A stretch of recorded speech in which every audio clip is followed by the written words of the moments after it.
School ఇది ప్రతి ఒక్కరి జీవితంలో భాగమైపోయింది. స్కూల్కు వెళ్ళని విద్యార్థులు ఉండరు. చదువుకున్న ప్రతి ఒక్కరి జీవితంలో 10-12 ఏళ్ల పాటు జీవితాంతం మర్చిపోలేని ఓ తీయటి గుర్తే స్కూల్.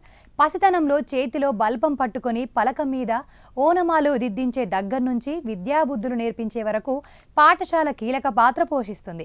దీంతో విద్యార్థి పెద్ద పెద్ద చదువులు చదువుకొని ఉన్నత విద్యావంతుడిలా ఎదిగినా స్కూలు మాత్రం మర్చిపోరు. జీవితంలో తిరిగి ఒక్కసారైనా స్కూల్ తరగతి గదిలో తాము కూర్చున్న బెంచిని, బ్లాక్ బోర్డును, ఆడుకున్న ప్లేగ్రౌండ్ను చూడాలని అనుకుంటారు. మరి ప్రతి విద్యార్థి జీవితంలో మర్చిపోలేని అనుభూతిని ఇస్తున్న స్కూల్ను అసలు ఎవరు కనిపెట్టారు? ఆ కాన్సెప్ట్ పుట్టక వెనుకున్న చరిత్ర ఏంటి? Let's watch. చిన్నప్పుడు స్కూల్ క్లాస్ రూమ్ బెంచ్ మీద కూర్చొని పాఠాలు వినలేక బోర్ కొడుతున్నప్పుడు ప్రతి ఒక్కరి నోటి నుంచి వచ్చే మాట అసలు ఈ స్కూల్ అనే దాన్ని ఎవరు కనిపెట్టారా బాబు అని. బట్ దీనికి ఆన్సర్ మాత్రం ఎవ్వరికీ దొరకదు. ఎందుకంటే దీని చరిత్ర చాలా పెద్దది. కొన్ని వేల ఏళ్ల చరిత్ర పాఠశాల అనే వ్యవస్థకు ఉంది. చెట్ల కింద, పాకల్లో మొదలైన ఈ స్కూల్ అనే కాన్సెప్ట్ ప్రయాణం నేడు మోడర్న్ క్లాస్ రూమ్స్ వరకు చేరింది. అయితే చరిత్ర పుటల్లోకి వెళితే స్కూల్ అనేది గత కొన్నేళ్ల నుంచి సాగుతున్న ఒక ఐడియా. కానీ దానికంటే ముందు ఎప్పటి నుంచో పిల్లలు బాల్య దశ నుంచి ఏదో ఒకటి నేర్చుకునేవాళ్ళు. కానీ దానికంటూ ఒక బిల్డింగ్ అని ఇప్పుడున్నట్లుగా పెద్ద పెద్ద వ్యవస్థలు కానీ లేవు. వ్యవసాయం చేసే వాళ్ళ పిల్లలు ఋతువులను బట్టి పంటలు ఎలా పండించాలో పొలంలోనే నేర్చుకునేవారు. కుండలు, వడ్రంగి పని చేసే వాళ్ళ పిల్లలు పెద్దవాళ్లకు సాయం చేస్తూ ఆ స్కిల్స్ నేర్చుకునేవాళ్ళు. అప్పట్లో నాలెడ్జ్ అనేది కథలు, పాటల రూపంలో ఒకరి నుంచి ఒకరికి పాస్ అయ్యేది. అప్పట్లో టెక్స్ట్ బుక్స్, హోంవర్క్స్ అనే టార్చర్స్ లేవు. అంతా అనుభవం నుంచి నేర్చుకున్న పాఠాలే. అయితే మనిషిలో నేర్చుకోవాలన్న క్యూరియాసిటీ వల్ల కొన్ని వేల ఏళ్ల నుంచి జరుగుతున్న ఓ పెద్ద ప్రయాణంలో ఎన్నో మార్పులు, చేర్పులు కాలాగుణం జరుగుతూ వచ్చాయి. ఈ క్రమంలోనే సమాజం డెవలప్ అయ్యే కొద్దీ చదువుకు ఒక పద్ధతి అవసరమై ప్రపంచవ్యాప్తంగా ఉన్న ప్రాచీన నాగరికతల్లో తొలితరం స్కూల్స్ పుట్టుకొచ్చాయి. మన దేశంలో అయితే గురుకుల వ్యవస్థ ఉండేది. విద్యార్థులు గురువు ఆశ్రమంలో ఉంటూ యుద్ధ విద్యల నుంచి ఫిలాసఫీ వరకు అన్ని ప్రకృతి ఒడిలోనే నేర్చుకునేవారు.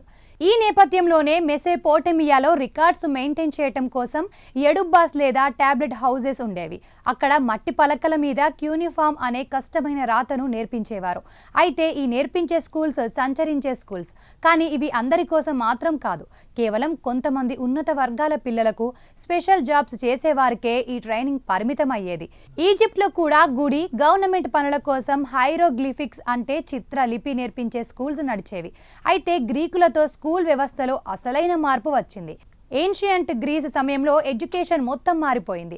సోక్రటీస్, ప్లాటో, అరిస్టాటిల్ లాంటి మేధావులు ఎడ్యుకేషన్ అంటే కేవలం బట్టి పట్టడం కాదు, ఆలోచించడం అని చెప్పారు.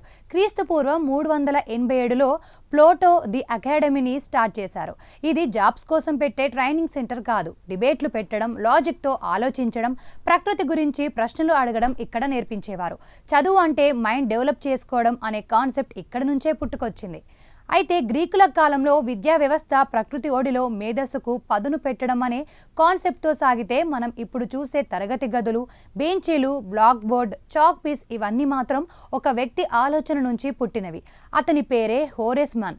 అతడే ఎడ్యుకేషన్ హిస్టరీలో ఓ గేమ్ చేంజర్. 1830ల సమయంలో అమెరికాలో హూరేస్ కామన్ స్కూల్స్ అనే కాన్సెప్ట్ తెచ్చాడు. పేద, ధనిక తేడా లేకుండా పిల్లలందరికీ పబ్లిక్ ఫండ్స్తో ఒకే రకమైన బేసిక్ ఎడ్యుకేషనల్ దొరకాలని వాదించాడు. వయసును బట్టి క్లాసులు డివైడ్ చేయడం, core subject syllabus, professional teachers, ఒక పద్ధతి ప్రకారం నడిచే టైం టేబుల్స్ ఇవన్నీ హోరెస్ మాన్ ప్లాన్ చేసినవే. ఆయన క్రియేట్ చేసిన సిస్టమే హిట్ అయ్యి నెమ్మదిగా ప్రపంచమంతా పాకింది. అయితే కాలానుగుణం పాఠశాలల రూపురేఖలు మారుతూ పోతున్నాయి. కార్పొరేట్ విద్యా వ్యవస్థ స్కూల్స్ రూపురేఖలనే మార్చేసింది. పలకలు, బుక్స్ అన్నీ పోయి latest digital boards, online classes వరకు స్కూల్స్ డెవలప్ అయ్యాయి. ఇప్పుడు స్మార్ట్ బోర్డులు, చేతిలో డిజిటల్ స్క్రీన్స్ వచ్చేసాయి. ఇప్పుడు లెర్నింగ్ అనేది క్లాస్ రూమ్ గోడలు దాటి ఆన్లైన్ క్లాసుల వరకు వచ్చేసింది. అయితే ఎంత టెక్నాలజీ వచ్చినా పాఠశాలల్లో గురు శిష్యుల మధ్య ఉండే అనుబంధం మాత్రం మారదు. తోటి విద్యార్థులతో చిలిపి వేషాలు, లంచ్ అవర్లో అంతా షేర్ చేసుకొని తినటం, నచ్చని పీరియడ్లో ఎప్పుడు బెల్ కొడతారా అని ఎదురు చూడటం, స్కూల్ చివరి గంట కొట్టగానే బ్యాగ్ వేసుకొని గేటు వైపు పరుగులు తీయడం, ఇలా ఎన్నో మర్చిపోలేని అనుభూతులకు కేర్ ఆఫ్ అడ్రస్ అయింది స్కూల్.